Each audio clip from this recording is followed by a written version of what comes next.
안녕하세요. 올드 스토리입니다. 오늘은 미스터리를 준비했습니다. 그리고 예상치 못하는 반전이 기다리고 있습니다. 오늘의 이야기는 뉴욕타임즈 베스트셀러 작가 미국의 줄리 하이즈의 이상한 나라의 그녀입니다. 화이트하우스 셰프 미스테리, 매너하우스 미스테리를 비롯한 재치있고 속도감 넘치는 미스테리 시리즈로 유명한 작가입니다. 앤서니상과 베리상을 비롯한 여러 상을 수상한 그녀는 서스펜스와 음모, 그리고 미스터리 애호가들이 사랑하는 아늑하면서도 오싹한 분위기를 어떻게 좋아하는지 잘 알고 있습니다. 이 이야기는 간단하게 시작합니다. 뉴욕 센트럴파크의 이상한 나라의 앨리스 동상 근처에서 두 낯선 사람이 만납니다. 여기까지 말씀드리겠습니다. 그럼 편안한 마음으로 감상하세요.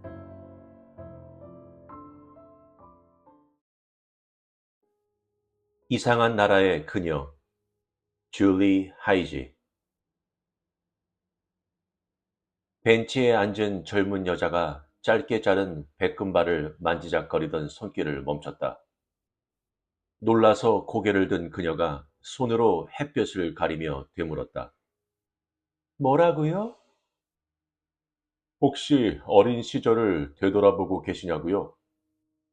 그렇게 말한 남자는 손을 뻗어 그녀의 무릎에 놓인 책 모서리를 툭 쳤다. 둥그런 얼굴에 대부분의 남자들이 30살도 더 전에 졸업하는 어린애 같은 머리 모양을 하고 있었다.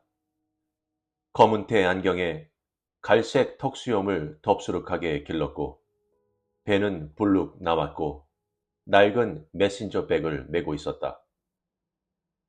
책 선택이 재미있네요. 그가 말했다. 특히 주위 환경을 고려해 봤을 때 말이죠. 참, 제 이름은 마크입니다. 젊은 여자는 경계하며 스웨터 옷깃을 움켜쥐었다. 비록 지금은 거의 모든 벤치가 비어 있었지만 센트럴파크의 이쪽 구석은 인적이 없는 것과는 거리가 멀었다.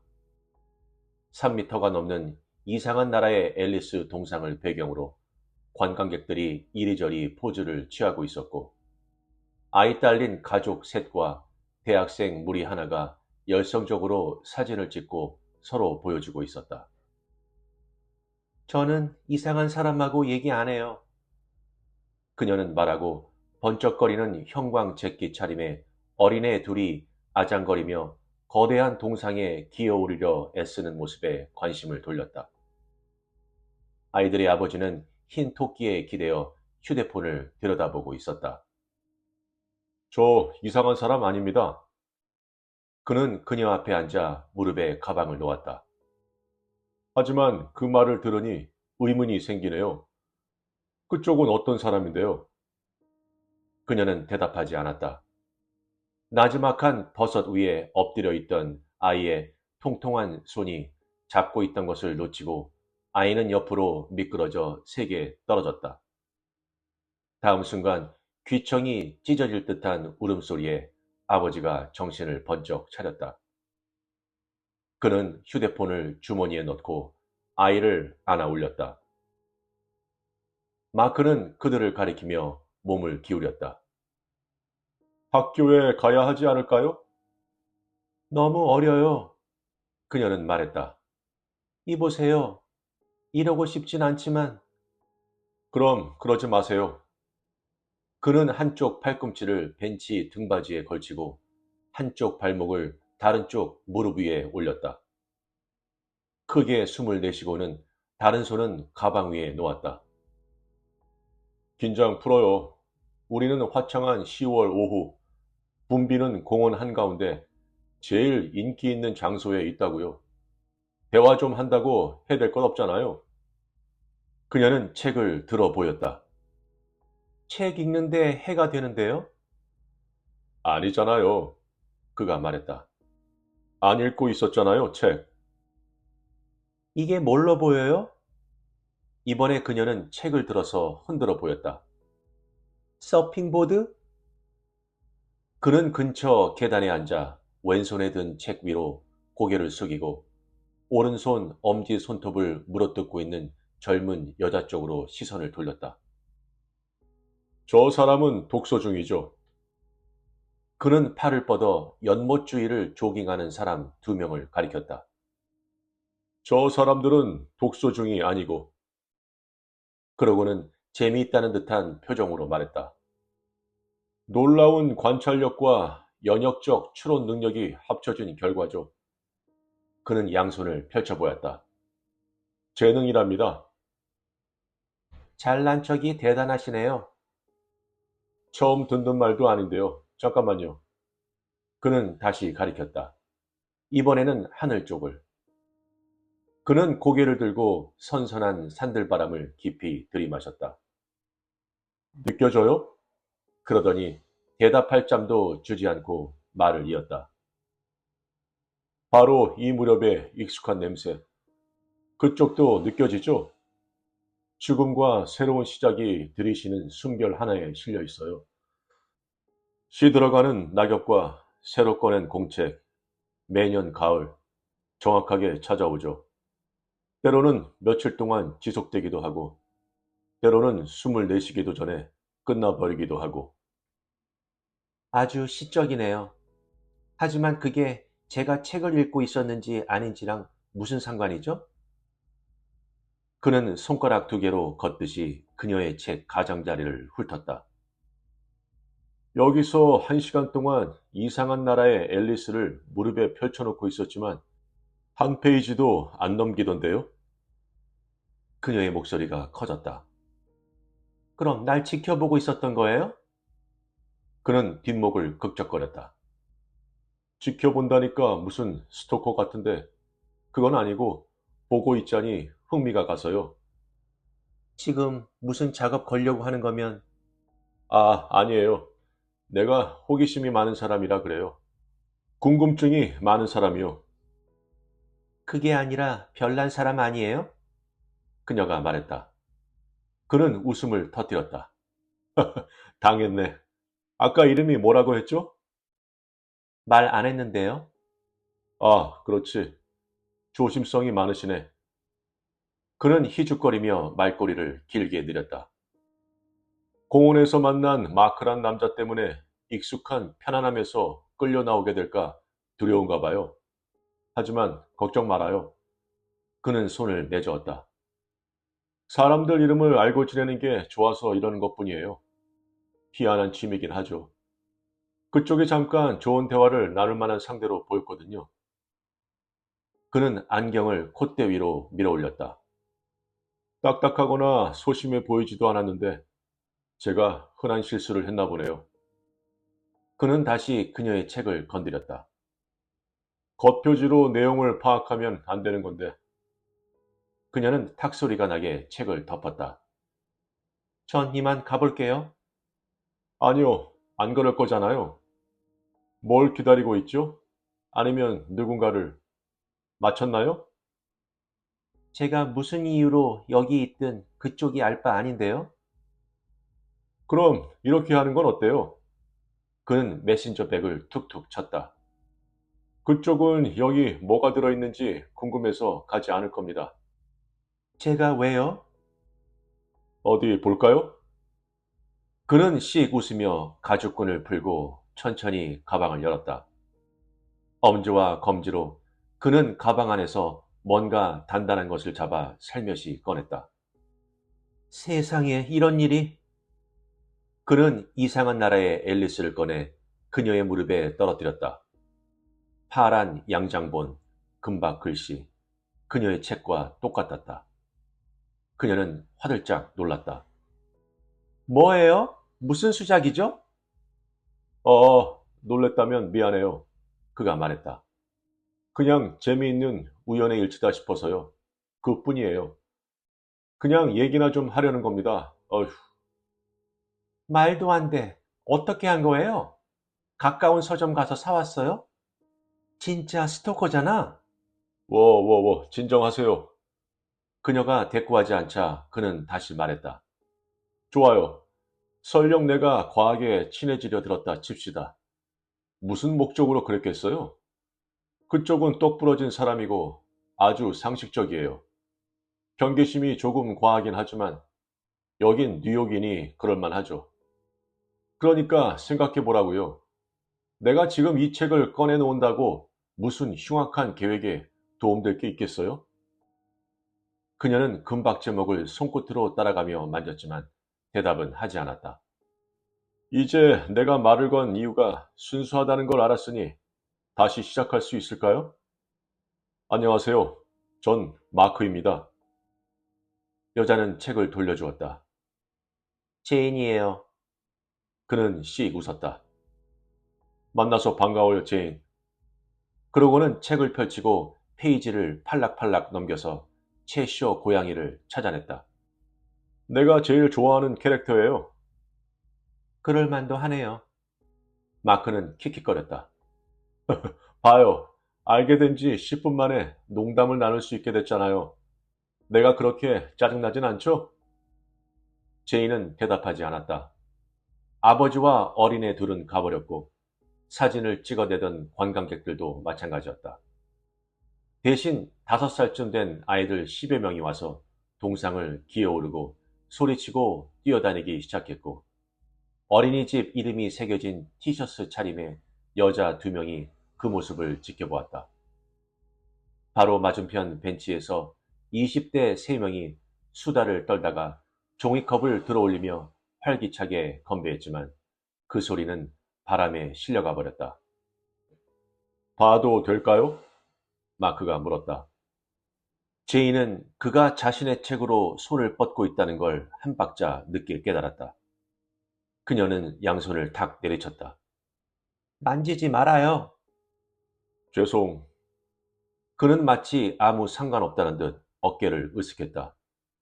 출간일을 비교해 볼까 했어요. 어느 게 더 오래됐나 보려고요. 기분 상하게 하려던 건 아니에요. 다 똑같아요. 보면 알잖아요. 그 순간 턱수염 기른 노인이 비틀비틀 지나갔다. 목깃이 너덜너덜한 오버코트 차림에 지저분한 컵과 구겨진 마분지 조각을 들고 있었다. 그는 먼저 어린이집 교사들에게 접근했다가 눈총을 받고 쫓겨났다. 끄떡도 않고 노인은 불안정한 발걸음을 제인과 마크 쪽으로 옮겼다. 그는 잔돈이 든 종이컵을 그녀 앞에 흔들어 보였다. 들고 있는 마분지엔 서툰 글씨가 쓰여 있었다. 베풀어 주세요. 그 아래에는 몸이 아파요. 그녀는 고개를 돌리고 중얼거렸다. 아니요, 됐어요.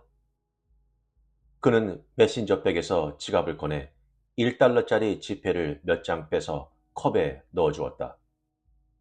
노인은 우물우물 말하고는 터덜터덜 동상 뒤로 가서 앉았다. 그 돈으로 술이나 마실걸요? 그녀가 말했다. 그는 어깨를 으쓱했다. 안경을 밀어올리고 자기 책을 넘겨보다가 사파가 나올 때마다 1, 2초쯤 더 들여다보았다. 고개를 다시 든 그가 물었다. 왜 여기죠? 그는 무릎에 고양이 다이나를 올린 채 커다란 버섯 위에 앉아있는 앨리스 동상을 가리켰다. 그리고 왜 그 책을 뭔가 특별한 의미가 있나요? 그녀는 스웨터목 부분을 움켜쥐었다.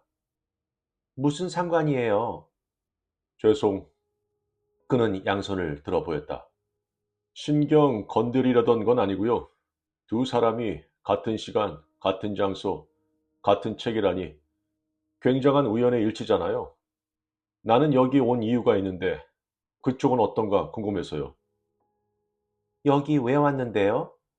그녀가 물었다. 생일이에요. 그는 씩 웃으며 대답했다. 스스로를 위해서 특별한 일을 해주고 싶어서 하루 휴가 냈어요. 생일 축하해요.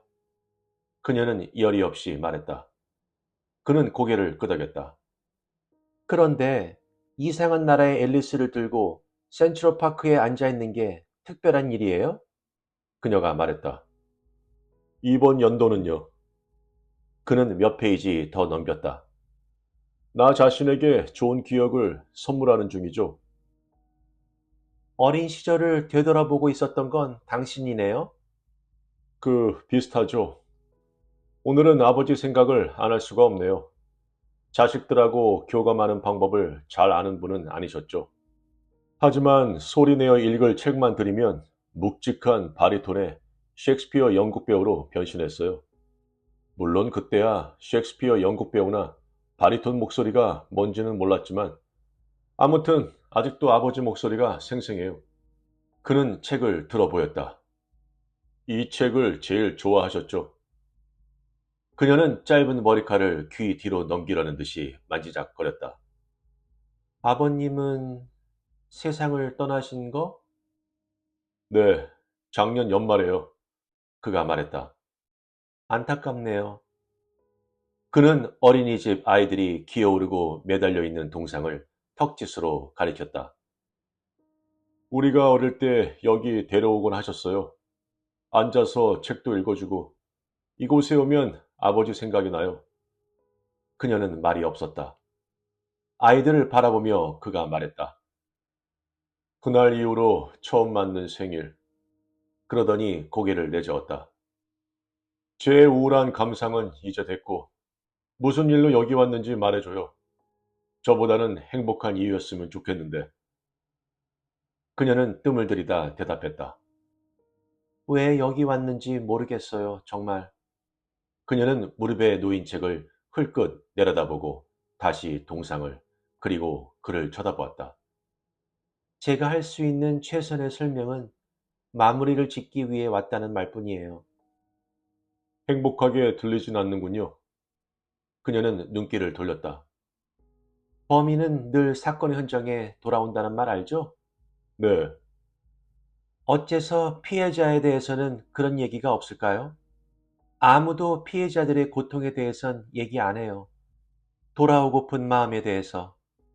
아, 무슨 뜻인지 알겠네요. 그는 냉큼 말했다. 정말 안 됐어요.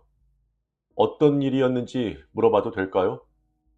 이상한 사람한테라도 가끔은 털어놓으면 좀 낫잖아요. 이상한 사람은 아니라면서요? 좋은 지적이네요. 그는 미소 지었다. 내 작업용 대사가 거짓말이었나 보죠? 그런 건 나한테는 안 통해요. 그래요. 그럼 말장난은 관두죠. 이제 알겠지만 난 사람 질리게 말이 많아요. 하지만 잘 들어주기도 하거든요. 그녀는 입술을 깨물고는 옆머리를 4번이나 어루만지며 별로 길지도 않은 머리칼을 귀 뒤로 넘기려 했다. 그가 목청을 가다듬었다. 센트럴파크는 대체로 상당히 안전하고 아이들과 관광객들로 붐비죠. 그는 잠시 뜸을 들였다. 하지만 완전히 완전하진 않은가 봐요. 여기서 다쳤거나 나쁜 일을 당한 건가요? 내가 아니에요. 그녀는 고개를 내젓고 손가락으로 책 가장자리를 쓸었다. 1년 전에 젊은 여자가 공원에서 살해당한 거 기억나요? 살인사건? 그가 눈썹을 모았다. 여기서요? 그녀는 떨리는 숨을 들이쉬었다. 이런 얘기 참 힘드네요. 천천히 해요. 기억 못한다니 놀랍네요. 그 아버지가 경찰 고위직이라 꽤 기사가 많이 났는데. 잠깐만요. 들은 기억이 나요. 상당히 끔찍한 사건이었죠? 그녀는 고개를 끄덕였다. 범인은 잡지 못했고, 맞죠? 그녀는 고개를 끄덕였다. 그 여자랑 아는 사이였나 봐요. 친구? 동생은 아니죠? 또 힘겨운 숨을 들이쉬며 그녀는 눈을 질끈 감았다. 그러고는 다시 눈을 뜨고 속삭였다. 사랑했어요. 아, 그는 턱수염을 쓰다듬으며 시선을 이리저리 돌렸다. 아, 그러니까, 네, 지금 생각하는 그거 맞아요. 사랑하는 사람이었어요. 이름이 기억 안 나는데 그가 말했다. 아무튼 안 됐어요. 그녀의 몸이 움츠러들었다. 서맨사였어요. 그런 일을 당하다니 안타깝군요. 그가 침을 삼키고 다시 시선을 이리저리 굴렸다. 서멘사하고는 얼마나 오래 사귄 거예요? 그런 사이 아니었어요. 내 마음을 고백할 기회가 없었거든요. 10대 무리가 팔다리를 요란스레 휘두르며 나타나 비속어로 떠들어댔다. 그들이 대여섯 살짜리 아이들을 몰아내고 동상을 점령하는 바람에 불만 가득한 칭얼거림이 높아졌다. 10대 소년 하나가 플라스크에 담긴 술을 벌컥 마시자 어린이집 교사들이 아이들을 챙겨 얼른 자리를 피했다. 그는 메신저백에 대고 손가락을 톡톡거렸다. 정말 안 됐어요. 그가 다시 말했다. 1년 전 일이었다고 했던가요? 오늘요. 그녀가 말했다. 1년 전 오늘. 그는 낮게 휘파람을 불었다. 이제 알겠네. 친구의 기일이었군요. 그런 걸 내가 방해했고 얼마나 힘들지 상상이 안 가네요. 그러니까 그 친구가 살해당한 곳에 돌아왔다는 게 여기서 있었던 일 아니에요. 공원 더 깊은 곳이었죠. 경찰들이 소위 말하는 분위기가 별로 안 좋은 구역 말이에요. 램블은 아니었겠죠? 그가 물었다. 거기 맞아요. 새 관찰하는 사람들이랑 일회성 만남을 원하는 사람들한테 인기가 있다죠. 전 가본 적이 없지만. 호수 근처 램블에서 요 몇 년 사이 폭행 사건이 몇 건 있었죠. 거기서 일어난 건가요? 몰라요. 그는 머리를 극작거렸다. 꽤나 대범한 살인자 같은데 어떻게 했답니까? 둔기로 인한 사망이래요. 경찰 발표에 따르면요. 근처에서 서멘사의 피가 묻은 나뭇가지가 발견됐죠. 둔기라. 맞아 죽었다는 소리를 덜 끔찍하게 표현하고 싶을 때 쓰는 말이죠. 그런 일을 당했다니 정말 안타깝습니다. 고개를 내저으며 그가 몸을 젖혔다. 경찰 드라마를 보면 살인이란 게 참 복잡한 일인데 친구를 죽인 살인자가 무슨 천재라도 되거나 운이 엄청 좋았나 봐요. 운이 좋았던 거겠죠. 얘기를 하니 좀 낫네요. 아까 그 말이 맞았어요. 서멘사 얘기 한번 해봐요. 근처에서 난 고함 소리에 대화가 끊겼다. 굳은 표정의 여자 경찰이 계단을 올라가며 술 마시는 10대들에게 소리치고 있었다. 책 읽는 여자는 경찰이 옆을 지나가도 꿈쩍도 하지 않았다. 알아채지도 못한 듯했다. 10대들은 경찰이 계단을 다 올라오기도 전에 도망가 버렸다. 둘은 낮은 돌벽을 뛰어넘어 동쪽으로 향했고 나머지는 북쪽으로 흩어져 공원 안쪽으로 사라졌다. 그녀는 눈으로 그 움직임을 쫓았다. 경찰은 이제 아무도 잡지 못해요. 안 그래요? 딱히 작정하고 잡으려 들었던 것 같진 않은데요. 그가 말했다. 내 말이 그 말이에요. 진짜로 작정하지를 않는다고요. 주위가 다시 평온해졌다. 경찰은 느긋한 태도로 앨리스 주위를 천천히 돌아보고는 미친 모자 장수의 모자태를 만져보았다. 그녀는 깊게 숨을 들이쉬었다가 내뱉었다. 서멘사가 살해되기 겨우 몇 주 전에 알게 됐어요. 우리 회사 옆 요거트 가게에서 일했죠. 보자마자 이 사람이다 라는 느낌. 뭔지 알아요? 알죠. 그는 미소 지었다. 오늘 그런 기분이었어요. 그는 양손을 들어 보였다. 작업 거는 게 아니라 정말로요. 여전히 동상을 응시한 채 그녀는 말을 이었다. 아무튼 서멘사에 대한 감정은 순식간에 밀려왔어요. 꼭 로맨스 소설처럼 말이에요. 왜 주인공이 이 순간 이후로 삶이 완전히 산산조각 나게 되리라는 걸, 그 사람 없이는 다시니 온전해지지 못하리라는 걸 알게 될 때 있잖아요. 정말이지 그런 경험은 처음이었어요. 그거 아름답네요. 몇 번 얘기를 나눈 뒤에는 서멘사도 나한테 감정이 있다는 생각이 들더라고요. 하지만 서멘사가 너무 근사해서 나는 겁이 났죠.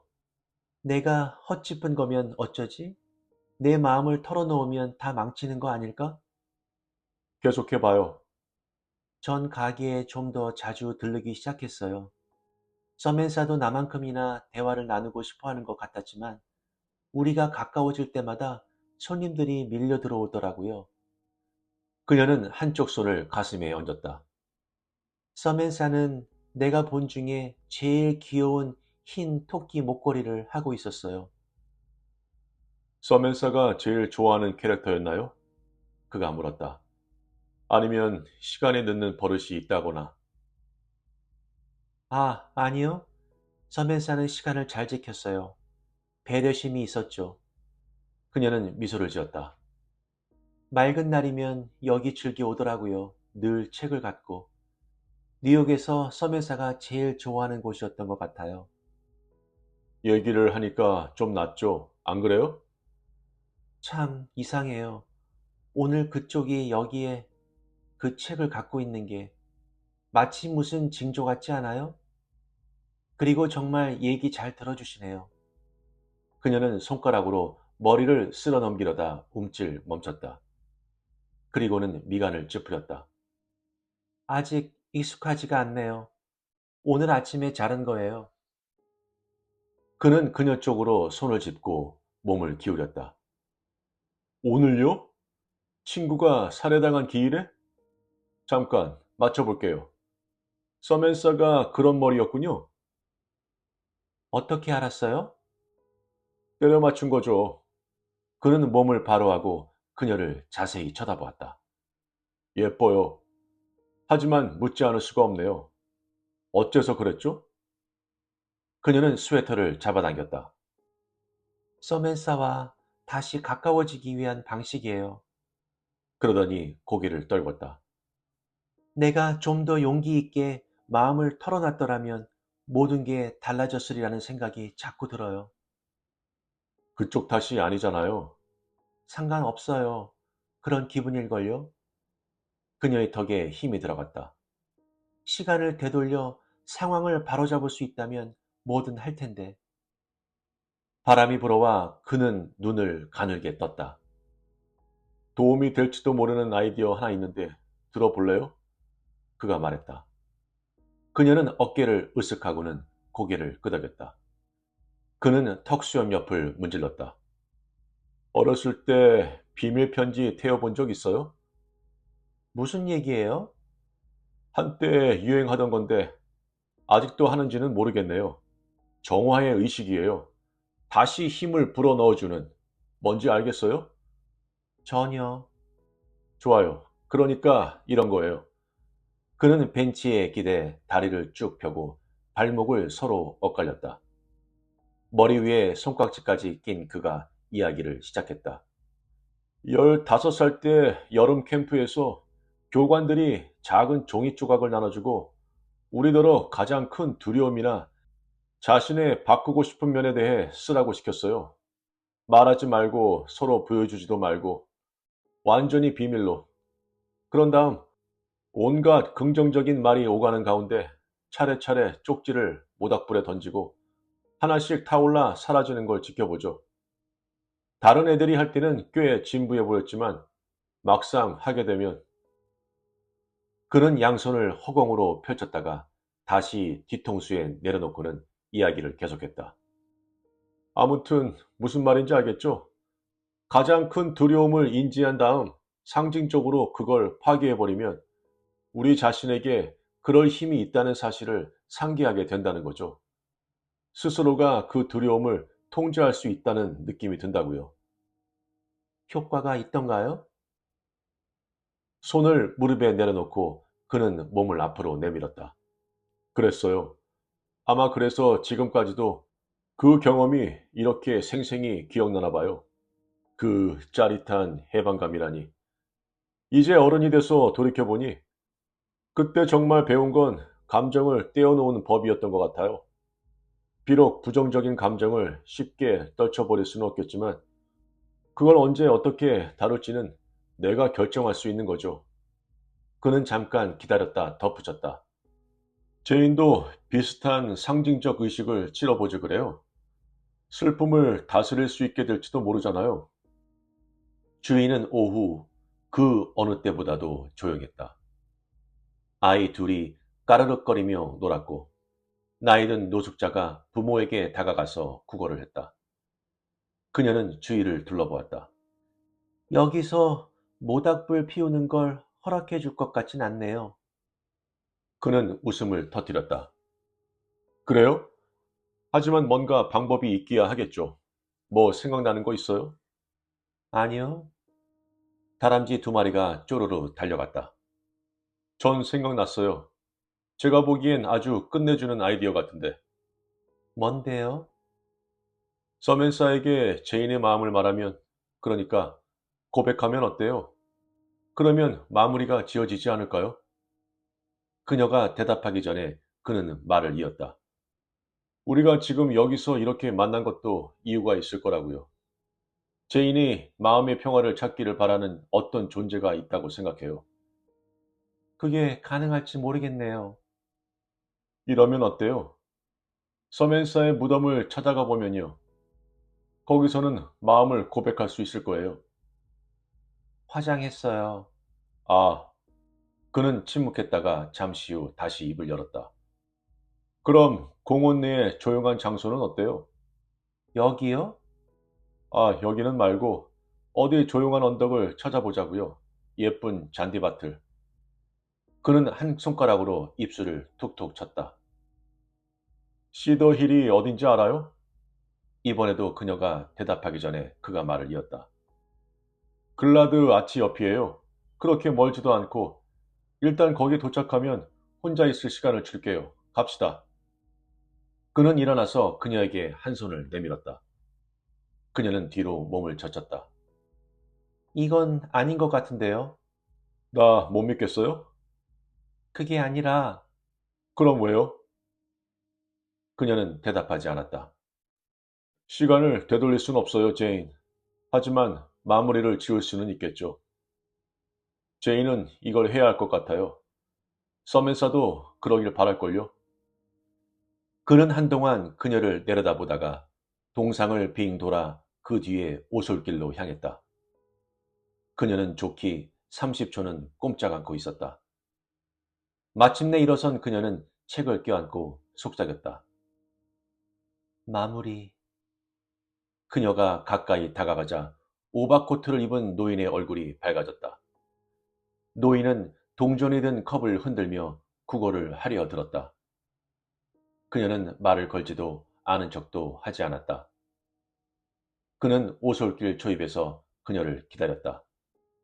잘 생각했어요. 그녀는 멈춰서서 그를 올려다보았다. 할 수 있어요. 100미터도 못 가서 그녀가 속삭였다. 그 노숙자가 우리 쫓아오고 있어요? 그가 돌아다보았다. 아마 내가 또 몇 달러 토해내기를 바라는 거겠죠. 그렇겠죠. 그런데 저 사람 아까보다 좀 걸음이 빨라진 것 같지 않아요? 그는 웃음을 터뜨렸다. 저 정도는 내가 상대할 수 있어요. 모르겠어요. 왠지 마음이 불안해져요. 그는 왼쪽으로 확 꺾어 이스트 드라이브를 가로지르더니 오솔길을 버리고 숲속으로 들어섰다. 어디 가는 거예요? 시더힐로 가는 줄 알았는데 아, 여기가 지름길이에요. 왜 그렇게 빨리 걸어요? 그 노숙자를 떼놓고 싶은 거 아니었어요?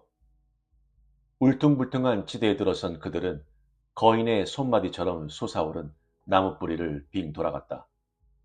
그녀는 험한 곳을 딛다가 2번 넘어질 뻔했다. 보트하우스 주차장을 벌써 지나쳤잖아요. 우리 제대로 가는 건 맞아요? 이쪽 길이에요. 그가 숲속 더 깊이로 이끌며 말했다. 땅바닥은 부드러웠고 붉고 누런 낙엽이 겹겹이 쌓여 있었다. 선명한 색색의 나뭇잎 사이로 햇빛이 비쳐들었고 마른 낙엽이 공중제비를 돌며 떨어져 내렸다. 확실해요?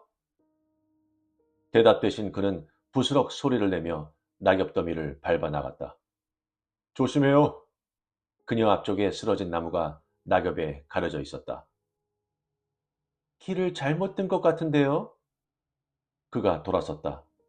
냄새 맡아봐요. 고개를 치켜들고 그는 요란스레 숨을 들이쉬었다. 부식과 해방의 냄새, 이 이상 달콤한 게 있을까요? 그녀는 발걸음을 늦추고 이쪽 저쪽을 둘러보았다. 계속 서쪽으로 향하고 있잖아요. 북쪽으로 가야 하는 게 아니에요? 그는 그녀가 가까이 올 때까지 기다리다가 그녀의 등에 한 손을 얹고 숲속 깊은 곳을 가리켰다. 여기서 멀지 않은 곳에 경치 좋고 인적 없는 곳이 있어요. 우리의 의식을 치르기에 이상적인 장소 같아서. 등을 미는 그의 손에 저항하며 그녀는 비틀비틀 발을 디뎠다. 잔디 언덕으로 가는 줄 알았는데. 사람이 너무 많아요. 우리가 하려는 의식은 사람들 눈길을 끌 거고 커다란 플라타너스 나무 뒤 비스듬한 바위가 있는 조용한 곳을 알아요. 제인 마음을 털어놓기에 적당한 곳이죠.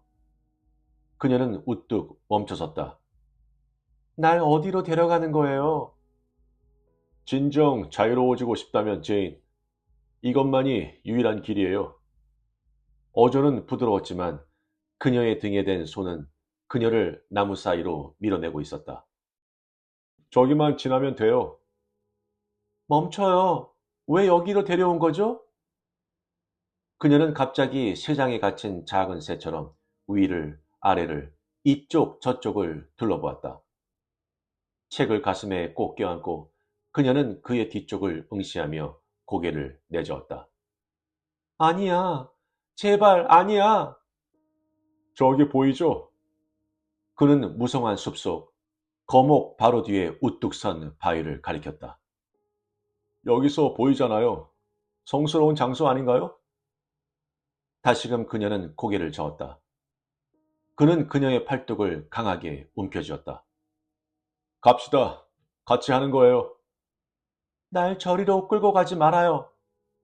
서멘사는 제인이 용기를 내기를 바라지 않겠어요?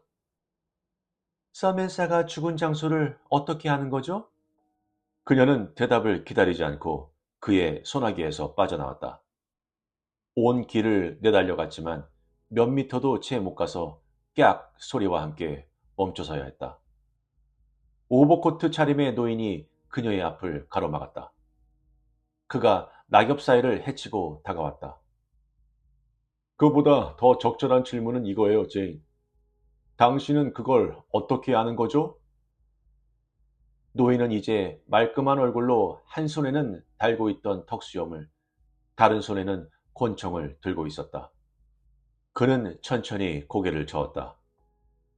이게 다 무슨 일이죠? 어떻게 된 거냐고요? 그가 손을 내밀었다. 책 이리 줘요. 하지만 서멘사가 내게 남긴 건 이것뿐이에요. 아니, 우리에게 남긴 거죠. 이리 줘요. 그녀는 파란 표지의 책을 그에게 넘겼다. 그는 안경을 벗어 주머니에 넣고 책의 앞표지를 펼쳐 소리내어 읽었다. 로라에게. 그의 입꼬리가 아래로 쳐졌다. 내 인생에 이처럼 놀라움이 가득하기를. 사랑을 담아 아빠가. 왜 그런 말이 적혀 있는지 모르겠네요. 그녀가 말했다. 서멘사는 그 글귀에 대해서 얘기한 적이 없는데. 그게 가능이나 했겠어? 노인이 마침내 입을 뗐다. 아가씨가 책을 빼앗았을 때 그 애는 이미 죽어 있었을 텐데. 노인은 권총을 코트 아래로 찔러 넣었다. 그리고 그의 이름은 서멘사가 아니야. 로라지. 누구세요? 그녀는 물었다. 노인은 옷깃을 벌려 목에 걸린 흰 토끼 목걸이를 보였다. 그의 아빠. 서멘사 아버지라고요? 그녀의 입이 떡 벌어졌다. 경찰서장이라는? 로라라니까. 그가 다시 정정했다. 그리고 겨우 경감이고. 저 사람이 저를 속여서 여기로 데려왔어요. 그녀는 마크를 가리켰다. 저 사람이 살인자예요. 달리 누가 그녀를 죽은 장소를 알겠어요? 달리 누구일까? 과연? 노인이 반문했다. 하지만 내가 이해할 수 없는 건 어떻게 아가씨가 내 딸을 이리로 꼬여냈다는 거야. 혼자서 이 길로 왔을 리는 없어. 절대. 서멘사가 날 따라왔어요. 정말로. 그랬다고요. 제인은 격렬하게 고개를 저었다. 믿어주세요. 저는 절대 해치지 않았어요. 서멘사는 제 모든 거였다고요. 그냥 얘기를 나누려고 책을 빼앗아 도망쳤을 뿐이에요. 그 애가 아가씨를 쫓아 여기로 온 거였어? 노인의 목소리가 갈라졌다. 아가씨가 책을 훔쳐서? 제인은 계속 고개를 내저었다. 하지만 알고 보니 나의 서멘사가 아니었어요. 서멘사는 절대 날 떠밀 리가 없어요. 절대 그런 끔찍한 말을 하지 않을 거라고요. 그 애가 아가씨를 쫓아 여기로 왔다고? 노인이 마크의 손에서 책을 낚아채며 되풀이해 말했다. 이것 때문에? 그는 고개를 떨구고 콧날을 짚으며 눈을 가렸다. 모르시겠어요? 오해예요. 제인은 두 남자 사이에서 몸을 비틀었다. 저 사람이에요. 저 사람이 그랬다고요. 마크는 노인의 떨리는 어깨에 손을 얹어 진정시켰다. 로라를 죽인 사람을 절대 못 찾을까봐 걱정했지. 하지만 당신 말이 맞아. 그는 제인에게 말했다. 피해자도 범죄 현장으로 돌아오지. 특히 그게 살인자를 잡을 유일한 기회일 때는. 당신이 살인자야. 제인은 소리질렀다. 서멘사가 당신한테 나에 대한 마음을 얘기한 게 틀림없어. 그래서 내가 오늘 여기 올 줄 알았던 거지. 그리고는 노인을 향해 말했다. 모르시겠어요? 절 함정에 빠뜨리려고 저 책을 산 거예요. 저 사람을 체포하셔야 돼요. 노인이 제인의 손목에 수갑을 찰칵 채우자 마크는 메신저백에서 자신의 책을 꺼내 표지를 넘겼다. 마크에게. 그의 목소리는 떨렸고 눈에는 물기가 맺혔다. 계속 호기심을 갖고 인생의 모험을 맞이하려 사랑을 담아 아빠가. 그는 노인이 다시 고개를 들 때까지 기다렸다. 이 책을 참 오랫동안 갖고 있었죠? 안 그래요? 노인의 턱이 굳어졌다. 오래됐지. 제인은 침을 꿀꺽 삼켰다. 이해가 안 가요. 내 여동생은 매년 생일이 되면 이 책을 동상 옆에서 읽었어. 마크가 말했다. 하지만 내가 어떻게 알았겠어요? 그녀는 나하고 얘기하려 들지를 않았는데 그걸로 살인이 정당화된다고? 해칠 생각은 아니었어요. 제인이 말했다. 그런데 그녀가 나한테 너무 화가 나 있었어요. 말귀를 못 알아듣더라고요. 도망치려고 하는 바람에 난 그만 발끈하고 말았어요. 그냥 붙잡아서 내 얘기를 듣게 하려고 한 것뿐인데 그 애를 막았군. 알겠어. 절대 나의 서멘사를 해칠 생각 없었다고요. 사고였어요. 노인은 이를 드러내고 벌거진 눈으로 그녀를 마주보았다. 그만 가지. 하지만 저 사람이 서멘사에게 내 마음을 털어놓을 기회를 주겠다고 했어요.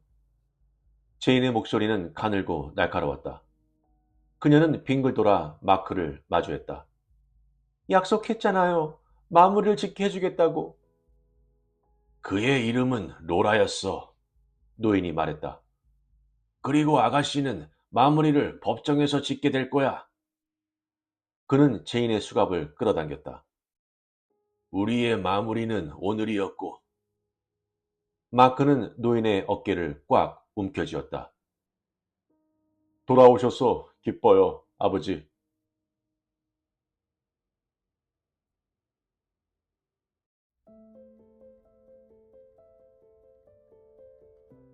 어떠셨나요? 공원 벤치에서의 무심한 대화가 위험과의 심리적인 춤으로 변합니다. 정말 작가의 힘이겠죠? 줄리 하이즈는 한마디도 허투루 쓰지 않은 것 같습니다. 그녀는 장면을 설정하고 관객을 끌어당길 만큼의 매력을 선사하다가 꽝 하고 조용하고도 스멀스멀 다가오는 불안감을 선사합니다. 그리고 가장 위험한 사람은 때로는 목소리를 높이지 않은 사람이라는 사실을 완벽하게 일깨워줍니다. 작가는 가장 순수한 배경조차 어떻게 완벽한 서스펜스 무대로 변모할 수 있는지를 능숙하게 보여주고 있습니다. 그녀는 우리를 말 그대로 정원 오솔길을 이끌고 우리가 안전하다고 생각하는 순간 그녀는 우리 발밑에 양탄자를 걷어냅니다. 여러분들은 어떻게 생각하셨나요? 저는 확실하게 이번 작품을 통해 많은 걸 배웠습니다. 우선 누군가가 당신과 같은 책을 읽고 있다는 이유만으로 그 사람을 절대 믿지 않을 것. 유명한 장소에서 지나치게 수다스러운 낯선 사람을 조심할 것입니다. 요새 세상이 많이 바뀌어서 낯선 사람에 대한 경계가 분명히 있다고 생각합니다. 그렇다면 여러분께서는 그동안 사시면서 많은 낯선 사람을 대하셨을 것 같은데요. 그 중에 여러분이 가장 좋아하는 낯선 사람과의 이상한 만남 이야기는 무엇인가요? 알려주세요.